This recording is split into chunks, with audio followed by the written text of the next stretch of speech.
Virgo, this is your weekly tarot card reading from Born Without Boundaries Tarot. It is for Virgo, Sun, Moon, and Rising sign. There's always an extended reading that I create for you guys in case you want to come and join me, which I hope that you will. That link is down below. It's at the top of the description box, and I'll also pin it to the top of the comments section. Remember to subscribe to the channel and ring that notification bell so that you know when I upload your favorite content. Virgo content comes out every single Friday at 8 a.m. Pacific time. That's over here on the west coast of the U.S.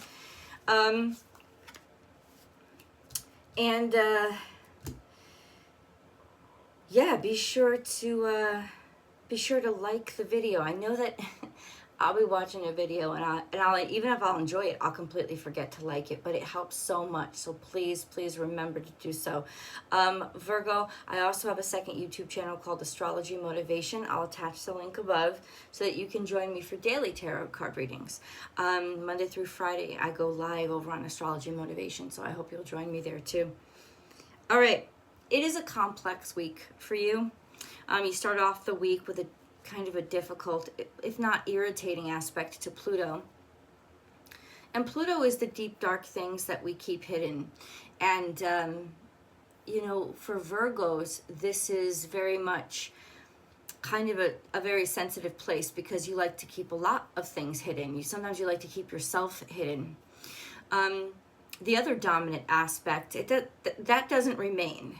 It flows into opposition to the moon for quite some time, which is not feeling at ease with your emotions, like your thoughts and your emotions, what you're thinking, how you're rationalizing, or maybe sometimes not even being able to rationalize, being in contradiction to your emotional self, and sometimes maybe even your emotions getting in the way of you being able to think logically. However, thinking logically, in fact, thinking brilliantly, is one of the strongest, most beautiful parts of this week because Mercury, your ruling dignitary, also in your home, in your domicile of Virgo, is trying to the Uranus North Node conjunction. And the Uranus North Node conjunction is sort of groundbreaking concept, changing the actual systems and the way that we do things, and even maybe the way that where we're taking ourselves. Uranus trine Mercury is such a brilliant connection. It's totally at ease with anything new and change at all, like the dynamics in your life, allowing you to really think outside of the box. Uranus is higher information, Mercury is lower information or everyday information. So it's almost like figuring out big concept things in a way that you can put them into practical order and practical process. So it's an absolute brilliant time, but there's conflict with, and here comes the other big one. After the moon, the opposition with the moon dissipates into an opposition with Neptune.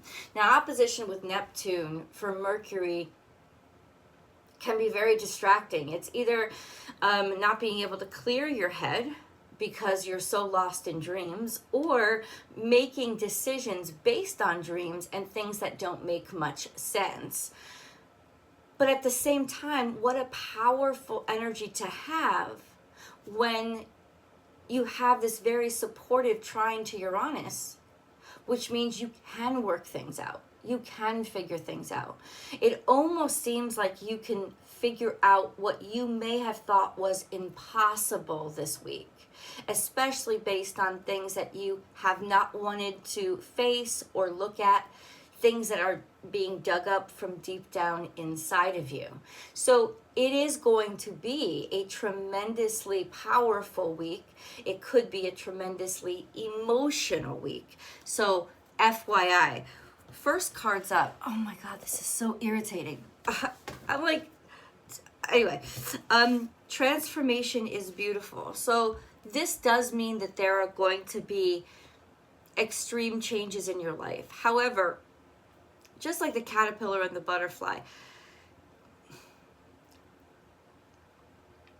the butterfly was never meant the caterpillar was never meant to stay as it was. And there's also this beautiful sextile between Mercury and the South Node, which means really taking all that knowledge and wisdom that you're comfortable with, taking your comfort zone and putting it to use, or becoming more comfortable with your past, actively working on almost understanding it, understanding what happened, maybe why it had to happen, and figuring out, well, what does it mean, and how does it move me forward? How does it help me? You were never really meant to be a caterpillar. You were always meant to be a butterfly, which means you are now finding yourself changing into an improved state of who you are, like who you were meant to be.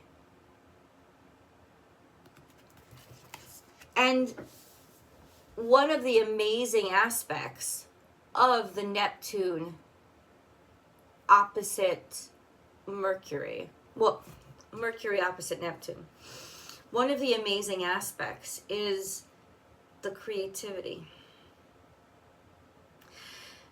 I would be surprised if this week wasn't a week where you were tremendously inspired and used all the chaos that is in your mind right now to create your best-selling novel, to create your award-winning play, to create your record-breaking album.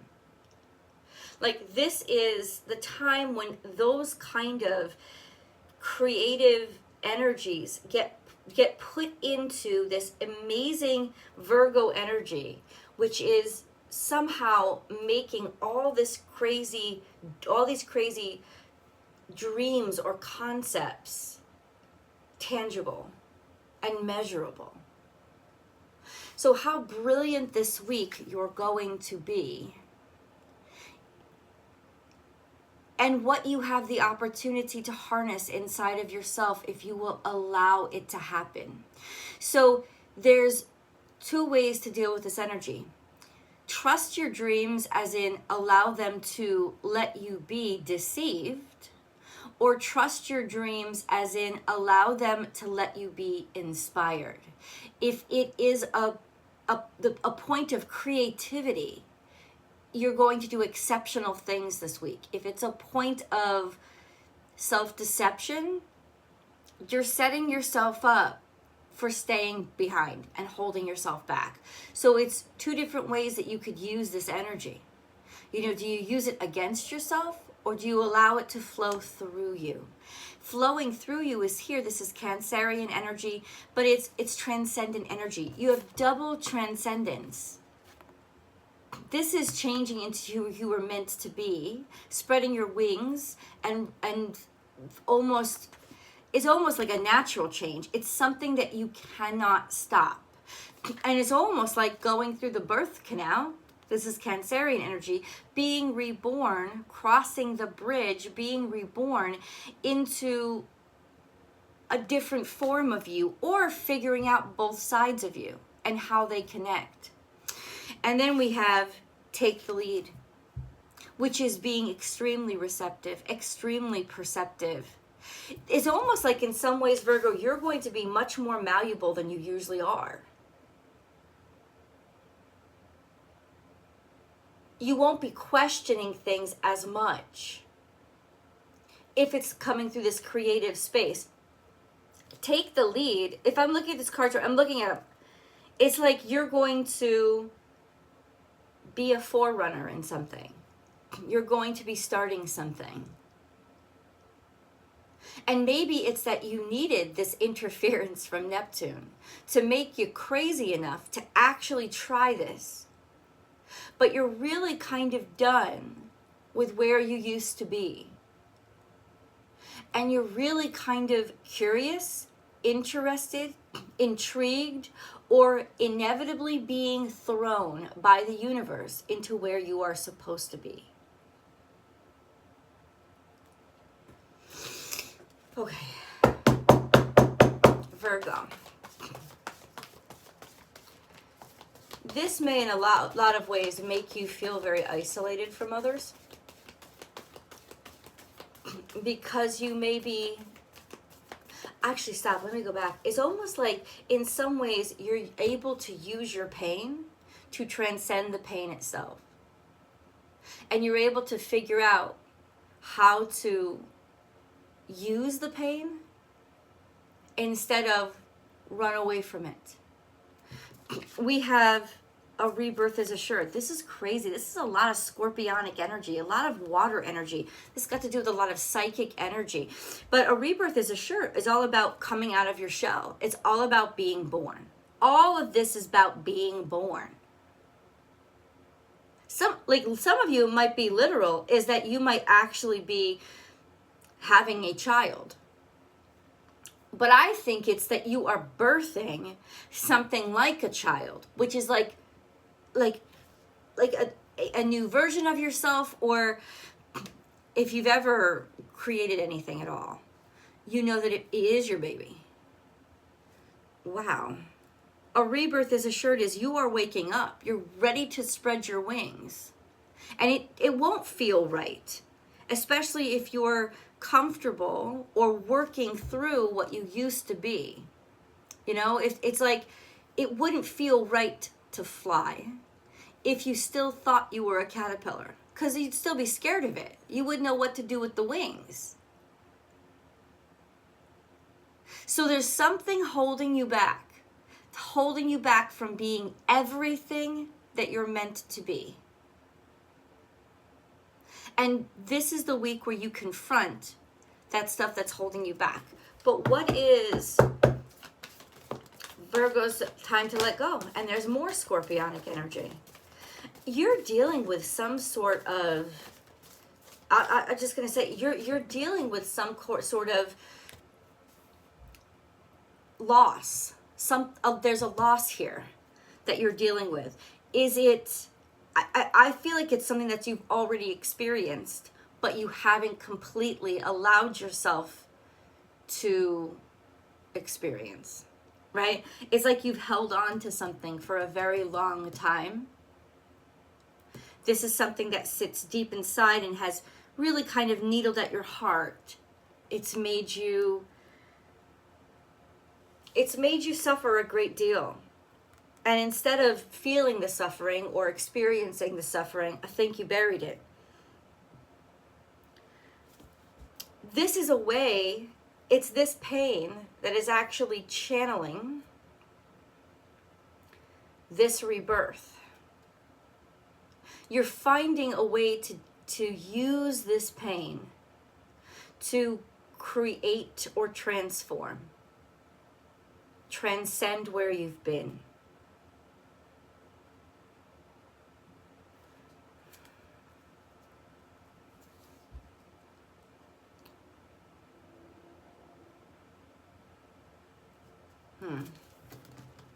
Some of you could also be hearing from somebody or connecting with somebody that you would necessarily not want to connect with because they've quote unquote changed. But the leadership card here, take the lead, is all about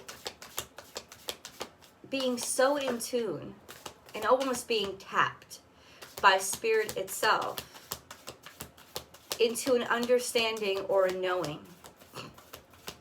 And it could be that, hold on, step out of your comfort zone, the North Node, which is that beautiful trine, right? The Uranus North Node conjunction. It's almost like you're faced this week with having to confront your worst fear in order to confront an even worse fear, which is the same thing repeating itself. Or something painful happening again. Step out of your comfort zone. What do you want with God? What do you want Virgo to do? And who is this dealing with? Who is Virgo dealing with?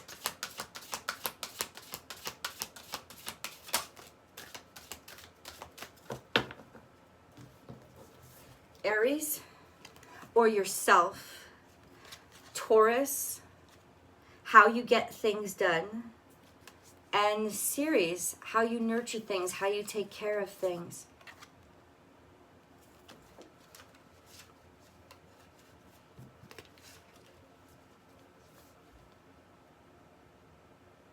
You're taking action.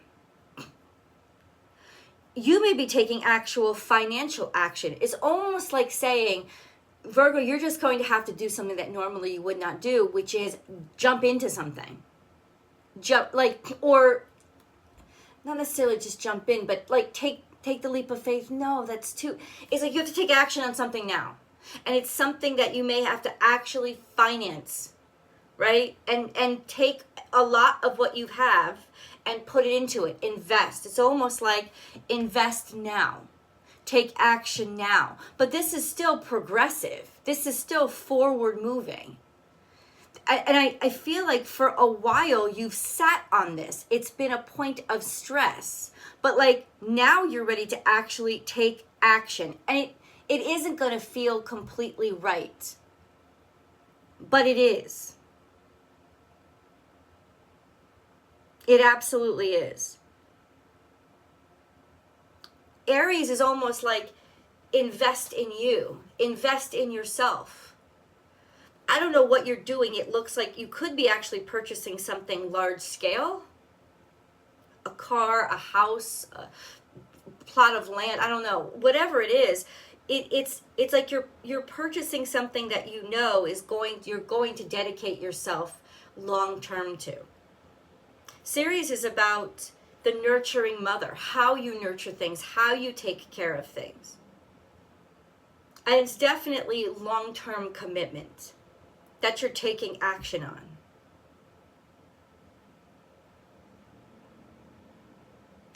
Okay.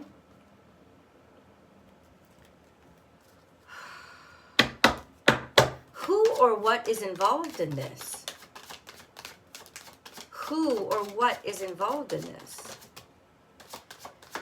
This is in reverse. King of Pentacles is somebody who... Oh yeah, this is a shady motherfucker. I don't like, what do you mean? So I said who? This is a shady motherfucker. This is somebody who is self-deceptive.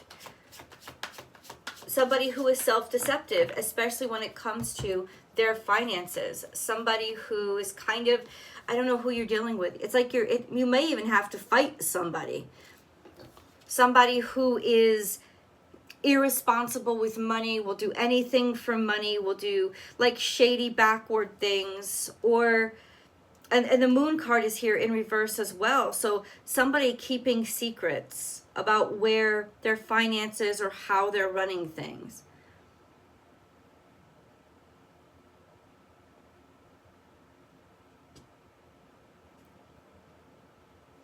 King of Pentacles in reverse could be you guys too. Feeling out of sorts. But then we have this. Mercury opposite Neptune.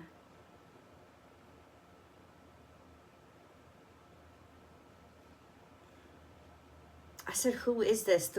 That's what the question that I asked. The moon in reverse is really deception and delusion. Or not wanting to face something. And somebody who doesn't want to face something. So in other words, maybe they've spent a lot of money or dedicated a lot of themselves and a lot of their resources to denying something. So this can be taking personal action to help and to heal. How? Like, what do you want Virgo to do?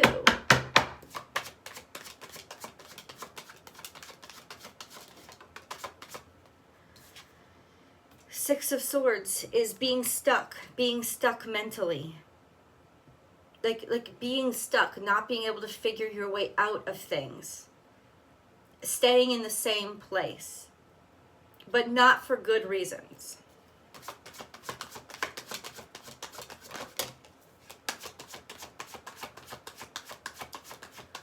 Okay. This could be your spouse. or even a past life love, because it's way in the past. And then Six of Wands, which is coming out into the open, victory and success.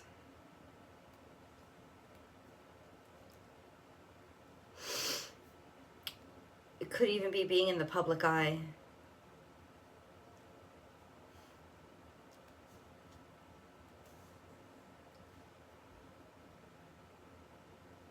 You have dedicated yourself and put a lot of effort and energy into something long term, that now the veil is being pulled back and you're starting to see could have been the biggest delusion of your life. So honestly, Virgo, this is almost like when you realize the unrealizable, but it's there in front of you and you can't not see it. So what do you do with it? What should you do with it? Where is this taking you? Let's go to the extended. We're going to dive deep. I'll see you guys over there.